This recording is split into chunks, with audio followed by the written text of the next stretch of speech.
अल्लाह ताला ने कलम से फरमाया कलम लिख। मालिक क्या लिखूं? क़यामत तक होने वाले सारे मामलात लिख दे। कलम ने लिख दिए। कहा कलम लिख। मालिक अब क्या लिखूं? फरमाया लिख ला इलाहा इल्लल्लाह। कलम ने 70,000 साल में लिखा ला इलाहा इल्लल्लाह। मालिक ने कहा कलम लिख। मालिक अब क्या लिखूं? फरमाया लिख मोहम्मद रसूलुल्लाह। कलम ने जब मोहम्मद की मीम लिखी ना तो कलम पे वज्द आ गया। कलम गिर गई, इस पे कत लग गई। कलम गिरी रही फिर उठी।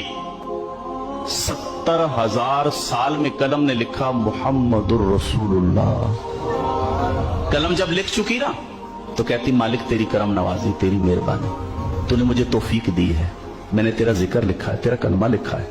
या अल्लाह एक सवाल है, क्या तेरी मखलूक में कोई इतनी उम्र का आदमी होगा?